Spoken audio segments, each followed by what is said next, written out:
درود شریف پڑھیں۔ اللہم صلی علی سیدنا محمد وعلی آل سیدنا محمد وبارک وسلم۔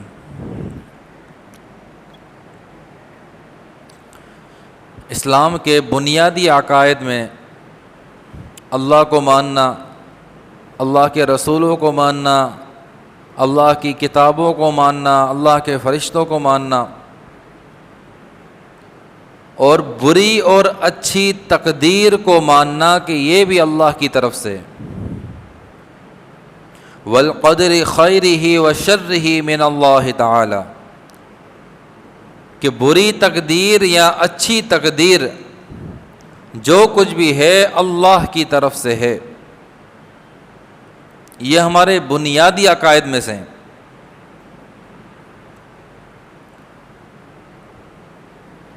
جو لوگ اسلام سے پھر جاتے ہیں، اسلام کو چھوڑ دیتے ہیں، یعنی وہ پیدا تو کسی مسلمان گھرانے کے اندر ہوتے ہیں، ایسا بہت کم ہوتا ہے کہ مسلمان سے کوئی بندہ غیر مسلم بنے، یعنی ہندو بن جائے یا کسی اور مذہب کو وہ اختیار کر لے۔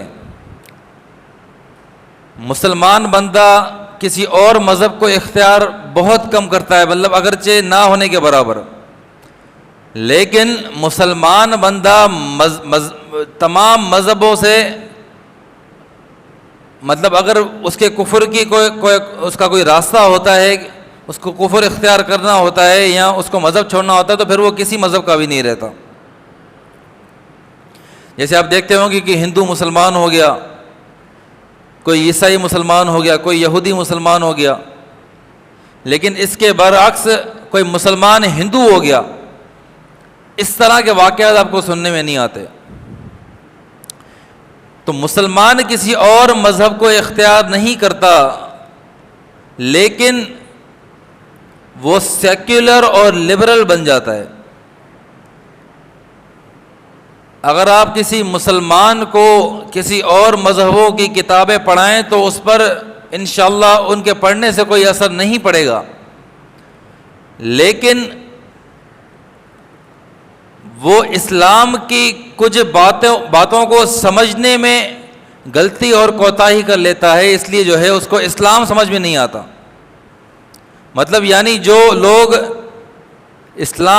مسلمان ہونے کے بعد اسلام کو چھوڑتے ہیں، ان لوگوں کی بات کر رہا ہوں کہ وہ دوسرے مذہب کو اختیار نہیں کرتے، بلکہ وہ تمام مذاہب کو چھوڑ دیتے ہیں۔ اب وہ کس طرح چھوڑتے ہیں، ان کے کیا اعتراضات ان کے اندر آ جاتے ہیں، کس وجہ سے وہ تمام مذاہب کو چھوڑ دیتے ہیں۔ میں نے پچھلے جمعے میں بھی یہ بات کری تھی کہ جو صوفیہ ہیں، ایک تو وہی ہیں جو اللہ کے مقرب بندے ہیں، لیکن ایک جو صوفیہ جو بنے پھرتے ہیں، ان میں سے بعض کا یہ عقیدہ ہے کہ اللہ کا ولی ہونے کے لیے مسلمان ہونے کی شرط نہیں ہے۔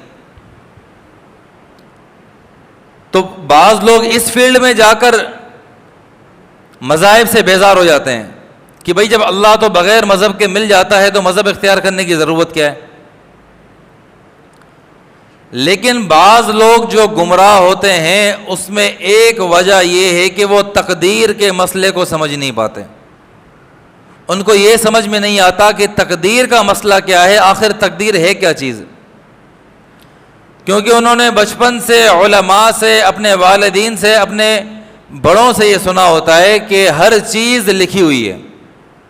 انسان پیدا ہونے سے مرتے دم تک جو بھی کچھ کرتا ہے، ہر چیز لکھی ہوئی ہے۔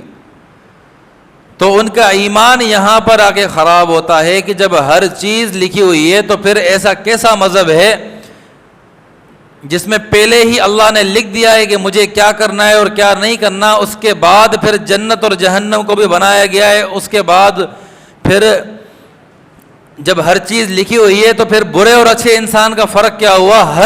ہر برا بھی اللہ کی طرف سے ہوا، ہر اچھا بھی اللہ کی طرف سے ہوا، جب ہر چیز لکھی ہوئی ہے۔ اس کو سمجھنے کی ضرورت ہے کہ اللہ پاک نے ہمیں تقدیر کے ساتھ پابند نہیں کیا، اور نہ ہی اللہ پاک نے ہمیں تقدیر کا علم دیا ہے۔ یہ دو باتیں اگر کوئی سمجھ جائے تو اس کو تقدیر کا مسئلہ سمجھ میں آ جائے گا۔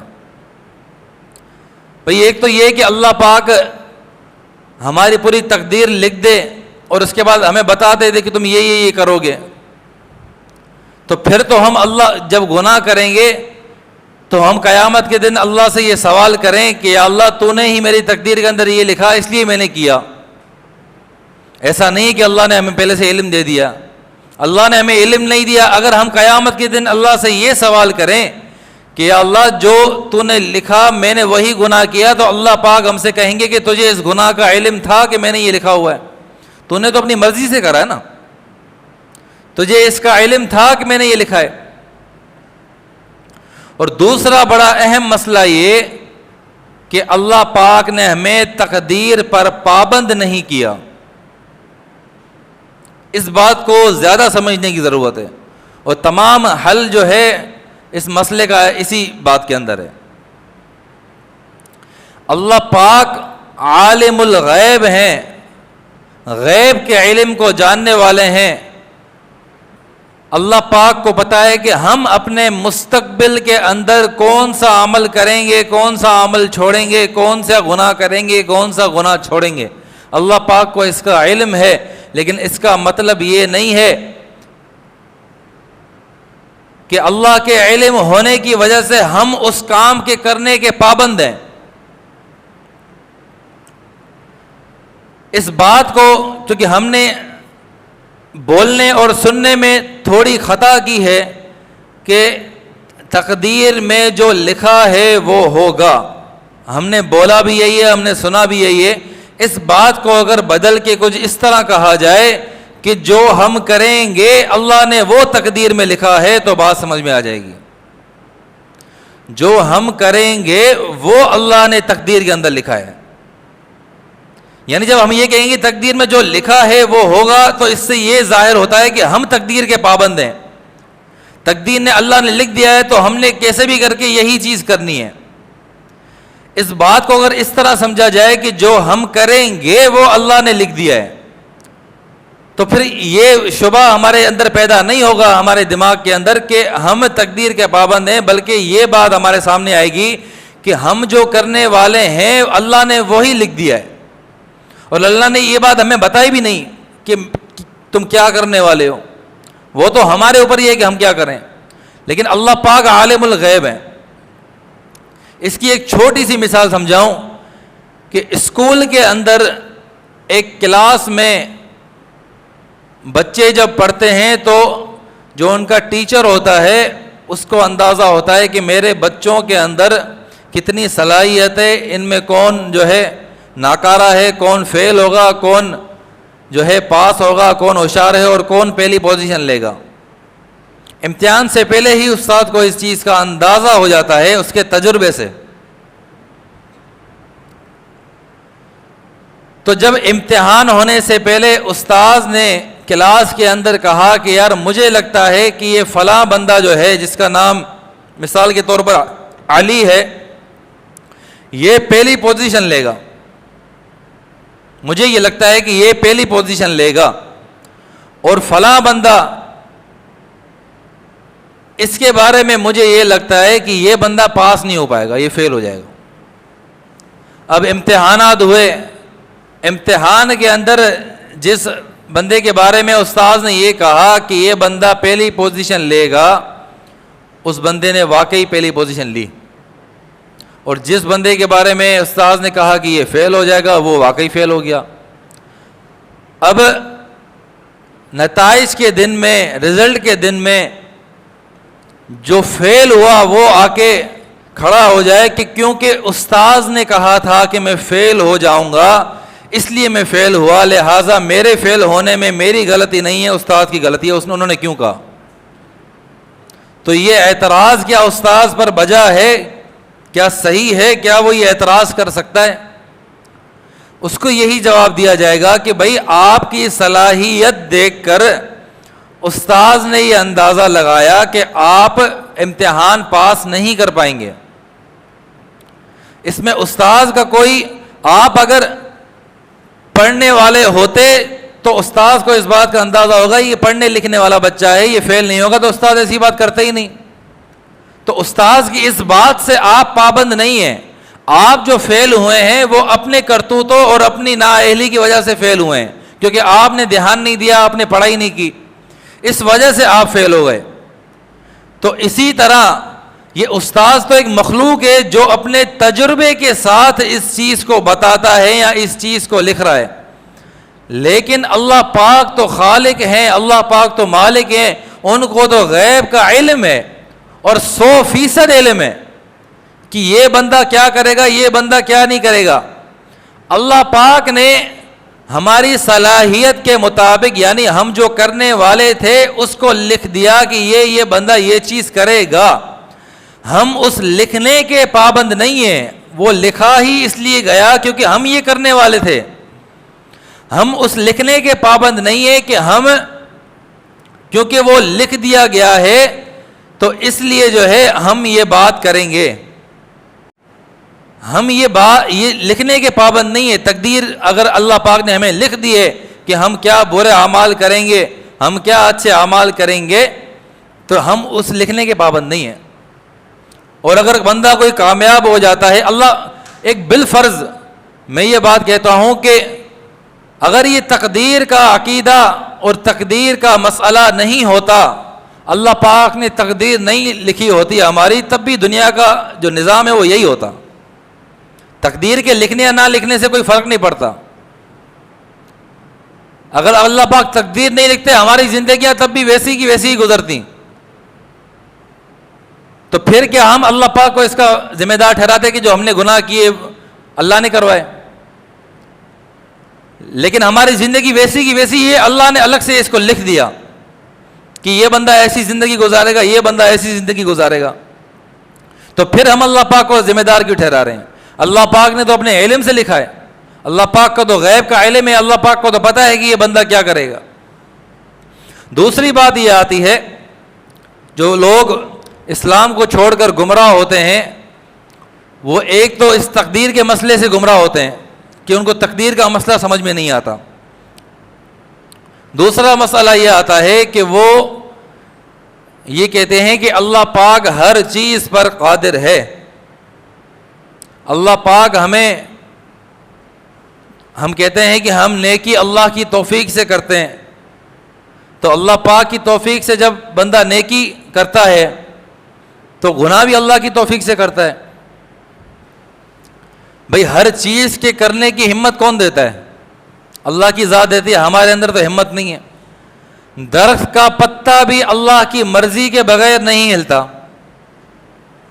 تو ایک بندہ جو گناہ کر رہا ہے، جو نماز پڑھنے کے لیے نہیں جا رہا، یا کسی کے ساتھ ناجائزی کر رہا ہے، یا کوئی گناہ کر رہا ہے، تو اس گناہ کرنے میں اللہ پاک اس کو اس گناہ کرنے کی توفیق کیوں دیتے ہیں جب اللہ بندے سے محبت کرتا ہے؟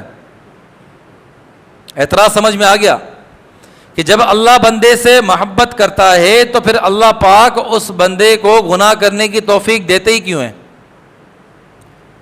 اگر یہ بندہ نیک کام کرتا تو اللہ اس کو نیک کام کرنے کی توفیق دیتے، لیکن جب یہ برا کام کرتا ہے تو پھر اس کو برا کام کرنے کی توفیق کیوں ملتی ہے؟ یہ برا کیوں کرتا ہے؟ اور پھر اسی کام کرنے کی وجہ سے اس کو آخرت میں عذاب بھی ہوگا، تو اللہ پاک اگر چاہتے تو اس کو آخرت کے عذاب سے دنیا میں ہی بچا دیتے، اس کو گناہ کرنے ہی نہیں دیتے۔ اس کی مثال یوں لے لیں کہ ایک اسکول کا ٹیچر وہ بچوں کا امتحان لے رہا ہے، اور امتحان لینے وقت وہ دیکھ رہا ہے کہ ایک میرا جو ہے اسٹوڈنٹ ہے وہ بالکل سوالوں کے جوابات صحیح لکھ رہا ہے، اور ایک میرا اسٹوڈنٹ ہے جو سوال کا جواب صحیح نہیں لکھ رہا، وہ غلط لکھ رہا ہے، اور اس کے نتیجے میں اس کو 0 مارکس ملیں گے، یہ فیل ہو جائے گا۔ اگر وہ اسکول کا ٹیچر غلط لکھنے والے سے پین کھینچ لے، اس کو لکھنے نہ دے، تو اس امتحان گاہ کو امتحان گاہ کہا جائے گا؟ پھر تو یہ امتحان گاہ تھوڑی ہوئی، یہ تو امتحان لیا ہی نہیں جا رہا، یہ تو پھر نیکیوں کی دوڑ ہو رہی ہے کہ بھئی جس کو صحیح لکھنا آتا ہے صرف وہی لکھے، اور جس کو غلط لکھنا آتا ہے اس کو لکھنے کی اجازت نہیں ہے۔ انسان فرشتے سے افضل، انسان فرشتے سے بہتر مخلوق صرف اس لیے ہے کہ فرشتہ اپنی مرضی سے کوئی بھی کام نہیں کر سکتا، لیکن انسان کو اللہ پاک نے ایسا بنایا ہے کہ وہ اپنی مرضی سے برائی کا راستہ بھی اختیار کر سکتا ہے اور اچھائی کا راستہ بھی اختیار کر سکتا ہے. فمن شاء فلیؤمن فمن شاء فلیکفر، کہ جو چاہے ایمان لے آئے اور جو چاہے کفر اختیار کر لے، جو چاہے انکاری بن جائے. اگر اللہ پاک جس طرح اللہ پاک فرماتے ہیں وَهَدَيْنَاهُ النَّجْدَيْنِ، ہم نے دونوں راستے دکھا دیے ہیں، ہم نے دونوں راستے دکھا دیے ہیں. اب جو سیدھے راستے پہ چلنا چاہے گا اگرچہ اس کے چلنے میں اللہ پاک کی توفیق داخل ہے، اور جو برے راستے میں چلنا جائے گا اس کے چلنے میں بھی اللہ کی توفیق داخل ہے کہ اللہ پاک ہی اس کو توفیق دے رہے ہیں چلنے کی، لیکن اس راستہ اختیار کرنے کی جو نیت ہے، جو ارادہ ہے، وہ اس بندے کے ہاتھ میں. یعنی اگر آپ برائی کی طرف مائل ہو رہے ہیں اور برائی کو اختیار کرنا چاہتے ہیں تو برائی کی طرف جانے کا ارادہ آپ کریں گے. اگر آپ کو اللہ پاک یہاں آپ سے جو ہے چلنے پھرنے کی طاقت چھین لے تو پھر یہ دنیا جو ہے یہ کوئی امتحان گاہ تو نہیں رہے گی. جو برائی کرنا چاہتا ہے اس کو برائی کرنے کی طاقت نہیں مل رہی، اور جو اچھائی کرنا چاہتا ہے اس کو اچھائی کرنے کی توفیق مل رہی ہے، پھر یہ کوئی دنیا تو امتحان گاہ نہیں رہی. پھر انسان کی تخلیق کا فائدہ ہی، مقصد ہی ختم ہو گیا کہ انسان کو جو اللہ پاک نے فری ول دیا تھا، انسان کو جو اللہ پاک نے اختیار دیا تھا، وہ اختیار پھر کس کام کا؟ جب وہ برائی کا ارادہ کرتا ہے تو وہ برائی کر ہی نہیں پاتا، پھر تو وہ اور اس اور فرشتے میں فرق کیا ہوگا؟ پھر تو فرشتوں کی مخلوق ہی کافی تھی نا. جب انسان برائی کا ارادہ کرتا ہے لیکن برائی نہیں کر پاتا تو پھر اس میں اور فرشتے میں فرق کیا ہوا؟ یہ انسان بھی ہمیشہ اچھائی کرتا ہے اور فرشتہ بھی ہمیشہ اچھائی کرتا ہے. انسان کو جو اللہ پاک نے اشرف المخلوقات بنایا ہے وہ اس وجہ سے ہے کہ انسان جب چاہے برائی کر سکتا ہے، جب چاہے نیکی کر سکتا ہے. اسی وجہ سے جب ہم نیکی کرتے ہیں تو ہمارا مقام اور مرتبہ فرشتوں سے بھی بلند ہوتا ہے. علماء لکھتے ہیں کہ اگر ایک مومن بندہ 2 رکعت نفل ادا کرے تو فرشتوں کا سردار حضرت جبرائیل علیہ السلام 1000 رکعت نفل ادا کرے تو اس کی 2 رکعت کا ثواب اس سے زیادہ ہے. اس کی وجہ کیا ہے؟ اس کی وجہ یہ ہے کہ انسان کے پیچھے شیطان بھی ہے، انسان کے پیچھے اس کا نفس بھی ہے، انسان کے پیچھے جو ہے دنیا کی مجبوریاں ہیں، گھر کی مجبوریاں ہیں، دکان کی مجبوریاں ہیں، اپنی صحت کی مجبوریاں ہیں. یہ ساری مجبوریوں کو ہٹا کر اپنا وقت نکال کر یہ مسجد کے اندر آ کر 2 رکعت نفل پڑھتا ہے تو اس کو اس مطابق اس کے بقدر ثواب ملتا ہے. اور اگر کوئی فرشتہ آ کر 2 رکعت نفل پڑھ لے تو اس کی تو تخلیق کا مقصد ہی عبادت ہے. اس کے پیچھے نہ شیطان ہے، اس کے پیچھے نہ نفس ہے، اس کے پیچھے نہ کسی قسم کی مجبوری ہے، نہ وہ تھکتا ہے. وہ کتنی بھی عبادت کر لے، ہزاروں سال عبادت کر لے، اس کے جسم میں تھکن ہی محسوس نہیں ہوتی. تو اگر اس نے عبادت کر لی تو کون سی بڑی بات ہے؟ اصل عبادت تو انسان کی ہے.